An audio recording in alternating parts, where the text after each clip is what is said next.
Alors, je vais continuer évidemment sur ces questions de mythes en abordant la question d'un mythe versaillais. Vous voyez que je suis assez prudent par le biais de symptômes que l'on pourrait repérer dans la littérature de voyage allemande à propos essentiellement de résidences germaniques. Et la citation que je vous ai mis juste en dessous, donc je reprends parce que oui, elle est relativement lisible, que j'ai traduit en français. La plupart des citations que je vais aborder sont des citations allemandes que j'ai d'emblée traduites en français, hein, par souci de simplicité, que je peux vous relire. Hein. Car Maximilien Emmanuel, donc de Bavière, comme tous les princes allemands qui ont régné à la fin du siècle dernier, donc XVIIe, et dans le premier quart du siècle actuel, XVIIIe siècle, a pris Versailles pour modèle. Il est question à ce moment-là, donc pour Friedrich Nicolai, d'évoquer Nymphenburg. Et donc, la citation est assez tardive, vous voyez, 1780 dans le siècle, donc qui montre, hein, a priori, cette existence d'un mythe versaillais dans les sources qu'on peut articuler aussi avec le mythe versaillais qui a pu apparaître dans l'historiographie, et c'est par là que je vais démarrer, puisqu'en 1938, Louis Réau publiait dans son Europe française une carte identifiant plusieurs satellites, c'est le terme qu'il utilise de Versailles. L'historien de l'art entendait déceler dans ces différentes résidences royales et princières, considérées comme des copies, des imitations, voire des contrefaçons, ce sont les termes qu'il utilise, des marques formelles d'un rayonnement culturel français censé irradier le XVIIIe siècle européen. Et de fait, bon nombre de ces palais et châteaux ont pu être affublés et le sont encore parfois, du titre pompeux de Versailles bavarois, autrichien, lorrain, portugais, etc.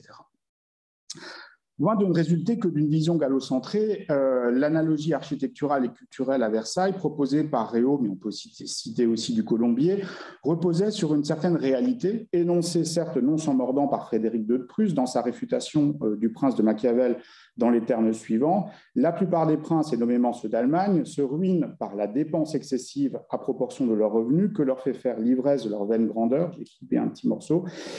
Il n'y a pas jusqu'au cadet du ligne apanagé qui ne s'imagine d'être quelque chose de semblable à Louis XIV. Il bâtit son Versailles, il baise sa Maintenon et il entretient ses armées. Bon, la citation est assez connue, mais ça montre quand même bien la vision que l'on pouvait avoir, même au sommet de l'État, à un moment donné, de cette influence d'un Versailles, et d'un Versailles qui est d'abord et avant tout celui de Louis XIV, puisque le roi de Prusse atteste d'une attraction forte pour un Versailles identifié à un temps idéalisé de son histoire, le règne de Louis XIV. On voit ici poindre non seulement l'idée que Versailles, pouvant être imité, servirait de modèle, mais aussi la référence forte à un temps désormais révolu de l'histoire de la résidence royale, ici soumis à une réification susceptible de la propulser dans le registre du mythe. Modèle du fait de la fascination qu'exerçait dès l'époque moderne le château comme le système curial, dont il constituait le décorum et de son apparente reproductibilité. Mythe du fait de l'amalgame discursif mêlant progressivement et étroitement depuis la fin du XVIIe siècle considérations architecturales, politiques, culturelles et sociales, associant Versailles à un paroxysme politique et esthétique. Il se traduit par exemple dans l'espérance ironique d'un Horace Walpole dans une lettre écrite en 1739 en une résurrection du Grand Versailles, c'est le terme utilisé, le dimanche où le soleil doit briller, le roi doit être magnifique, les grandes eaux doivent jouer, etc. C'est ainsi l'expérience d'un Versailles de Louis XIV idéalisé que le visiteur du siècle des Lumières attendrait, vainement serions-nous tentés d'ajouter. Cette reconstruction historique s'articule aussi avec une historiographie qui vit longtemps dans Versailles, un symptôme d'un système politique absolu baptisé post-mortem absolutisme par Tocqueville et réifié par des générations d'historiens, et ce jusqu'à ce que dans les années 1980-90, les renouvellements de l'histoire politique et sociale n'imposent l'idée que l'absolutisme n'était lui-même qu'un mythe. Je renvoie par exemple au travail, les premières mentions, je crois, du terme de mythe dans un ouvrage donc, historique, celui de François-Xavier Emmanuelli sur les intendants, 1981, mais peut-être qu'il y en a d'autres auparavant. Mais voilà, c'est un symptôme de cette volonté de renouvellement historiographique. Et l'idée que Versailles est un outil de cet absolutisme, mais aussi un miroir déformant d'une réalité politique plus complexe. Alors, pour en venir au fait, c'est cette conscience que je souhaiterais ici mesurer à partir d'éléments discursifs, c'est-à-dire d'éléments de discours et non pas d'une confrontation avec la réalité architecturale telle qu'elle a pu être analysée par des historiens d'art ou des historiens. Donc, des éléments discursifs au cours du XVIIIe siècle par des voyageurs et des lettrés appartenant à l'espace germanique.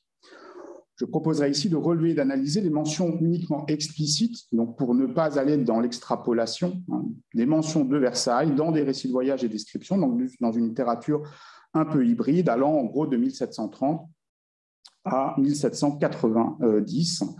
Et je me suis pour cela cantonné au catalogue des récits de voyage et des descriptions de l'espace germanique établi par Françoise Knopper. Sur la trentaine d'ouvrages correspondant à cet ambitus chronologique, une douzaine d'ouvrages pour 10 auteurs. Il y a le problème du baron Pöllnitz qui a publié un certain nombre d'ouvrages qui reprennent plus ou moins des choses déjà évoquées auparavant, présentent donc des références explicites à Versailles, soit un petit ratio d'environ 30%. Alors, je vous ai mis ici une diapositive avec les différentes références sur lesquelles je n'ai pas le temps de m'arrêter, mais ça vous permet d'avoir voilà, la liste des ouvrages qui ont été consultés sur lesquels je reviendrai. Ce corpus d'imprimés offre l'avantage de penser le mythe versaillais à deux niveaux, à la fois par la réception par les lettrés, mais aussi la médiatisation de cette réception par le biais des grilles d'interprétation que cette littérature apodémique, on se recopie, on s'imite, on s'influence, a diffusé auprès d'un large électorat européen. Alors, quelques remarques préalables, puisqu'il me semble nécessaire quand même de poser les enjeux d'une histoire des représentations pour éviter certains écueils méthodologiques. Tout d'abord, qui sont ces auteurs ?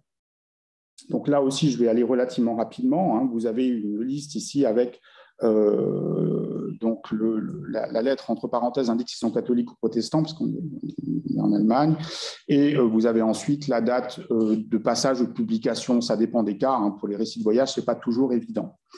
Et ce que l'on peut retenir globalement de cette liste, c'est que ce sont essentiellement des intellectuels qui, pour beaucoup d'entre eux, ont quand même pas mal voyagé, ont eu pour beaucoup d'entre eux aussi un souci souvent pédagogique, d'explication, ont été précepteurs et appartiennent à des milieux aux connexions multiples qui favorisent la circulation des textes, des idées sur la durée, pendant tout le XVIIIe siècle. Comment appréhender leur discours maintenant ? La configuration est complexe. Ces auteurs rendent compte dans leurs récits et descriptions de voyages d'une appropriation d'une appropriation symptomatique de Versailles dans les comparaisons et les analogies qu'ils établissent avec d'autres palais ou cours princières qui s'inscrivent pourtant dans une altérité culturelle et politique. Les situations qui sont ici confrontées résultent en effet de ce que Subramanian a qualifié de subculture curiale, influencée par les différentes pratiques, voire modèles curiaux qui circulent en Europe. Et c'est peut-être justement dans la capacité du paradigme versaillais à surmonter ces subcultures que résidera le mythe. C'est une question. Les références à Versailles mises en œuvre par nos auteurs sont donc autant de symptômes qui permettent d'accrocher, de circonscrire le spectre du modèle, voire du mythe de Versailles. Henrike Ziegler a montré quels ont été les vecteurs de la connaissance de Versailles dans l'espace germanique, outre une éventuelle visite, mais visiblement ici peu de nos auteurs ont visité Versailles, a priori 2.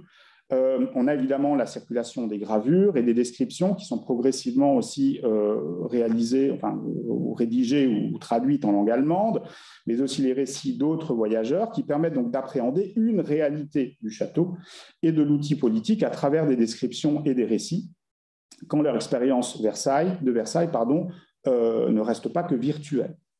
Et on sait combien l'ars apodemica procède par reprise d'éléments discursifs issus d'une sorte de matrice commune. On se cite, on se recopie, on s'approprie les textes et les expériences d'autrui. Il y a aussi cette idée de l'obligation du goût, du jugement, par l'adhésion forcée à des standards. C'est comme si aujourd'hui, la nouvelle publication du Guide vert n'attribue plus qu'une étoile à Versailles. Ça va sembler forcément bizarre puisque les 3 étoiles, non seulement sont évidemment méritées, mais s'imposent d'emblée.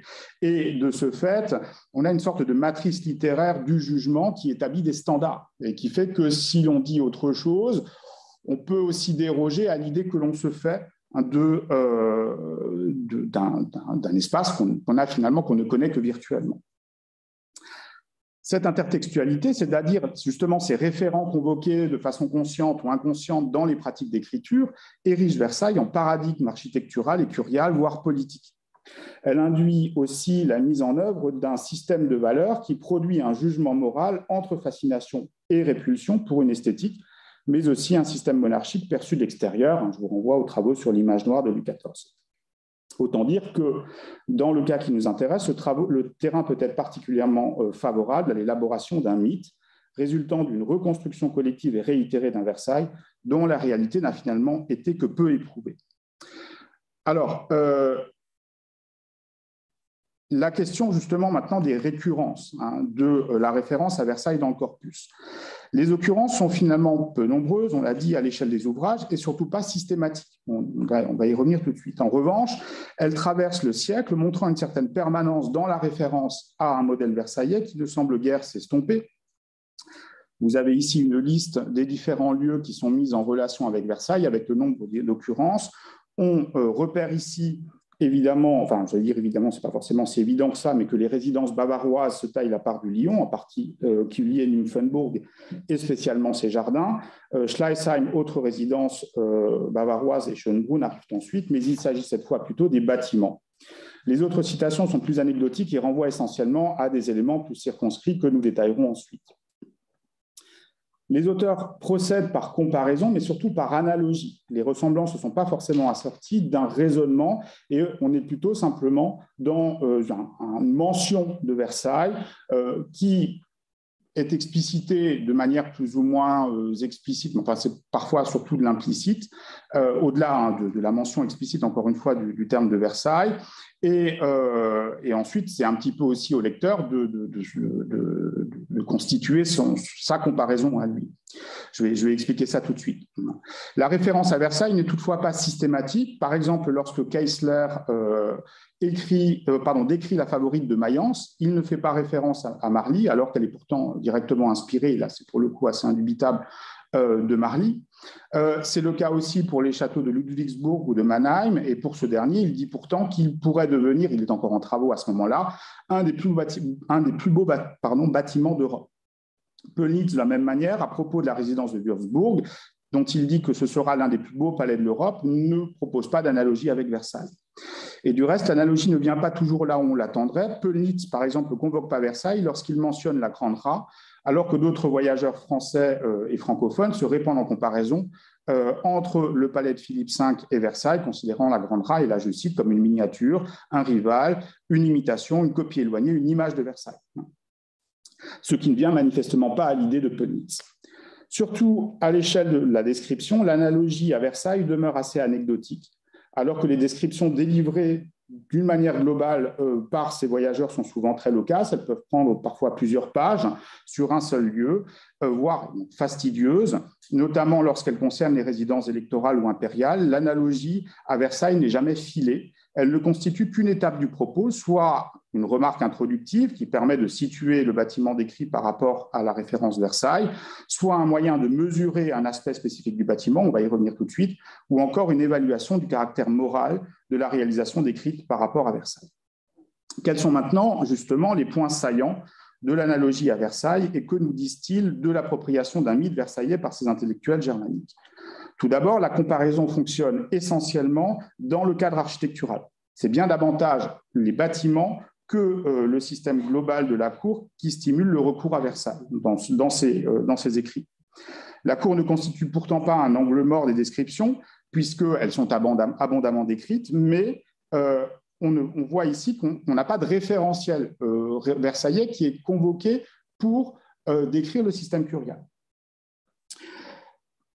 Et on s'éloigne là des discours déployés dans les manuels de cérémonial qui confrontent assez volontiers le fonctionnement des cours germaniques au système de cours français. On est là dans un autre discours.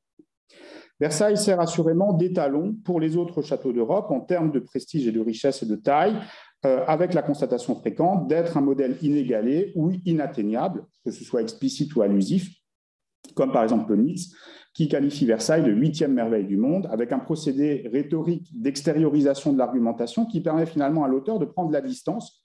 On est dans le on dit, on affirme que, mais ça ne veut pas forcément dire que l'auteur est tout à fait d'accord. même si en faisant part du jugement, il y participe, ou en tout cas, il participe à sa circulation. Et de ce fait, cette intertextualité semble ici vecteur de mythe.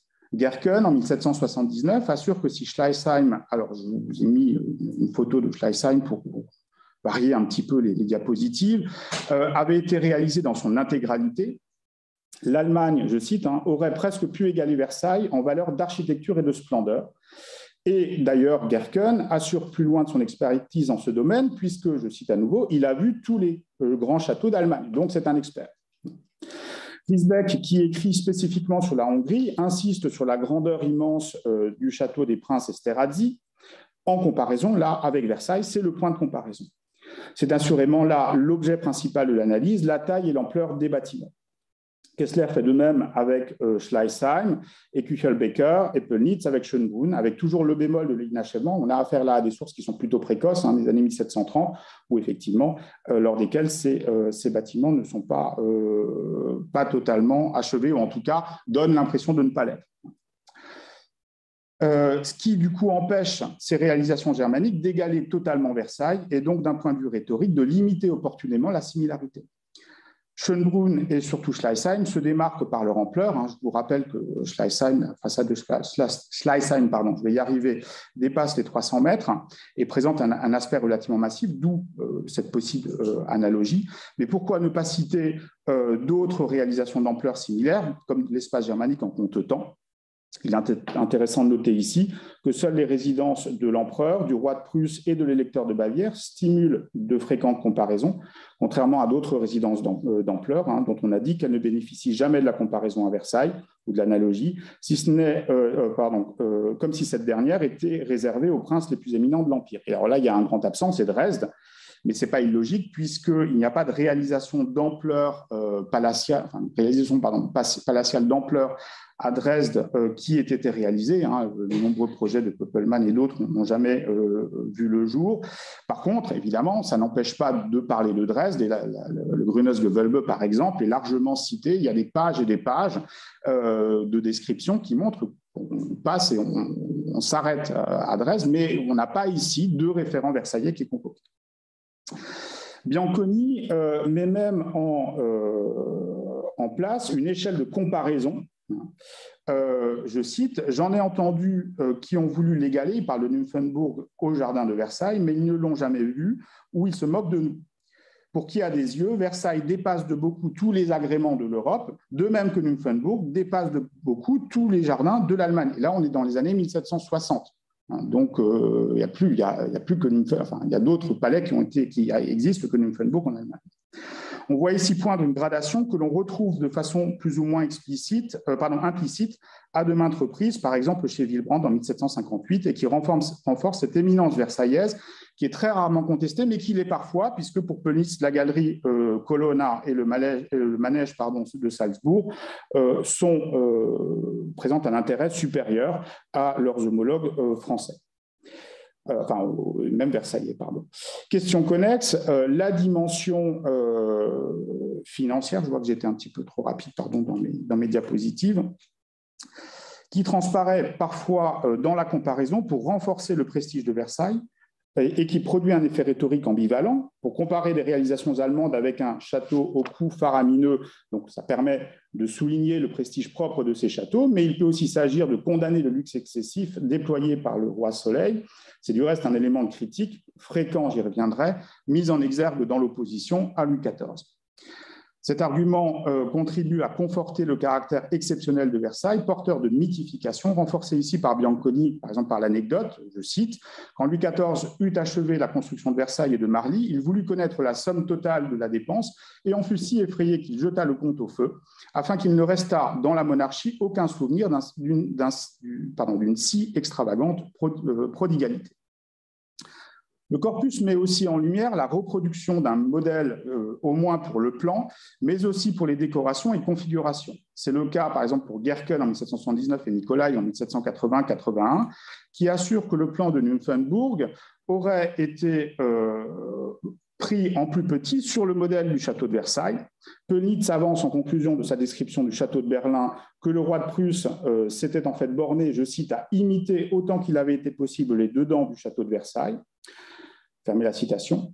Pour autant, l'emprunt, voire l'imitation, demeure de l'ordre du constat et jamais un procédé, contraire à ce que laisse entendre Nicolai. Signe que les auteurs conçoivent moins Versailles comme un modèle amené à être reproduit de façon systématique qu'une source d'inspiration ponctuelle. Cela pose aussi la question de la réification de Versailles. Un Versailles, le Versailles et le Marly de Bavière, pour reprendre certaines des citations, en sachant que, là encore, cette référence peut à la fois être positive ou négative si elle n'est pas ensuite suivie d'une contextualisation particulière et demeure pour le coup ambivalente. Certaines descriptions donnent des indices, en particulier sur les éléments spécifiques qui stimulent la comparaison, de façon allusive l'éloignement de la capitale, Nymphenburg, Schleißheim et Schönbrunn, qui sont des résidences suburbaines, et Pölnitz se risque, on vient de le voir, à transposer finalement la configuration Versailles-Marly dans le cas bavarois. Le Versailles, donc Schleißheim et le Versailles et Nymphenburg, le Marly de Bavière. Autre élément, la disposition d'accueil ensuite alors, on cite par exemple une allée qui monte, les cours successives. Alors, dans le cas de Bensberg, le château de Bensberg, vous avez à droite, donc résidence de l'électeur palatin, ou l'entrée et la façade de Lunéville pour Pölnitz, donc qui y voit des reprises d'un modèle versaillais. La galerie, selon Pölnitz, qui compare les galeries du palais Colonna et du château royal de Berlin à la galerie des Glaces. Pour la première, il en dit qu'elle a, qu'elle a des beautés que n'a point celle de Versailles, que toute l'Europe admire. Là aussi, c'est intéressant, c'est la galerie de Versailles que toute l'Europe admire. La seconde galerie, celle de Berlin, imite celle de Versailles par la représentation, je cite, des principales actions du roi. Autre point d'intérêt encore, les écuries qui suscitent l'admiration et méritent d'être comparées, par exemple, avec le manège du prince archevêque de Salzbourg. C'est la seule mention de Versailles dans l'ouvrage de Plumicke, qui paraît en 1791. Quant à Pölnitz, elle les considère, je l'ai évoqué tout à l'heure, supérieures à celles de Versailles. Autre élément qui semble constitutif de Versailles, les jardins, et en particulier l'obsession de la maîtrise de la nature pour les aménagements paysagers ou l'hydraulique.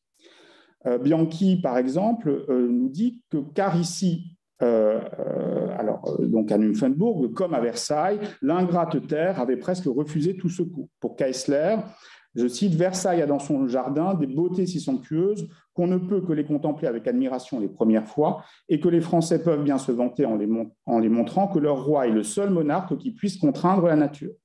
Pour Risbeck, il s'agit d'un assemblage de tout ce que l'esprit humain a pu jamais imaginer pour embellir ou défigurer la nature. Là, on voit l'aspect un peu ambivalent.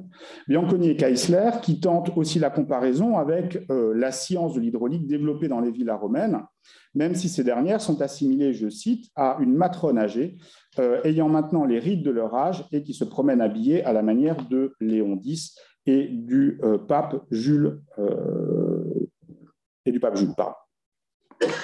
Pour conclure, le Versailles des Allemands se caractériserait donc par l'ampleur, la configuration de l'espace d'entrée, le prestige des aménagements, en particulier la galerie et les écuries, et la capacité à dompter une nature rebelle. Ce sont bien les objections formulées par les voyageurs, mises en lumière par les travaux d'Hendrik Ziegler, par exemple, qu'on retrouve en négatif.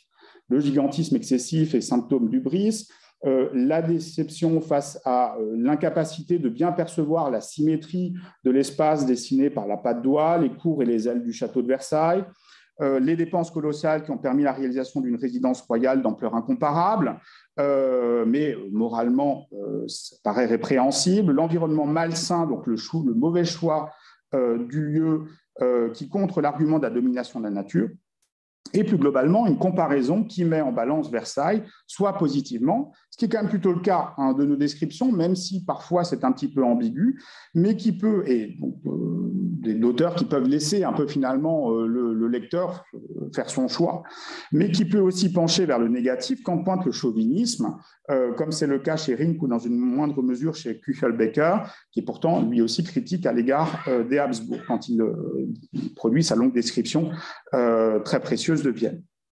La capacité des auteurs à s'approprier un ensemble de référents versaillais en dépit de leur propre culture semble produire une commensuralité qui rend possible l'analogie entre Versailles et d'autres réalités curiales européennes. La systématisation de cette analogie pourrait être assimilée à un symptôme d'un mythe versaillais en cours d'élaboration. Mais il s'agit du Versailles perçu comme celui d'un homme, Louis XIV, comme l'a d'ailleurs souligné Katharina Krause, plutôt que d'un modèle curial ou politique de longue durée. De surcroît, en favorisant la circulation d'un référentiel commun sur Versailles auprès d'un lectorat large, ces auteurs étrangers contribuent à l'élaboration de constantes discursives à même de produire du mythe à l'échelle européenne. La référence à Versailles semble bien traverser le siècle. Et il faut ici souligner le double décalage chronologique qui donne sa force au mythe. D'une part, le paradigme versaillais persiste alors que les rayons du soleil du XIVe se sont estompés et que le paysage palatial de l'Empire s'est considérablement enrichi de réalisations d'ampleur. D'autre part, la projection du Versailles du XVIIIe siècle dans son état d'achèvement extérieur, dans le règne, donc projection dans le règne de Louis XIV, qui produit un Versailles anachronique ou para-historique, pour prendre l'expression d'Hélène Himmelfarb. Donc de l'ordre finalement du concept.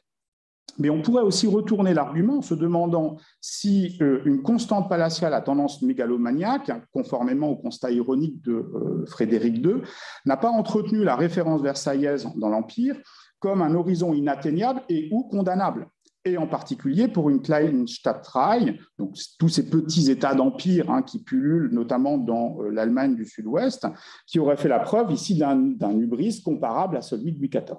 Je vous remercie.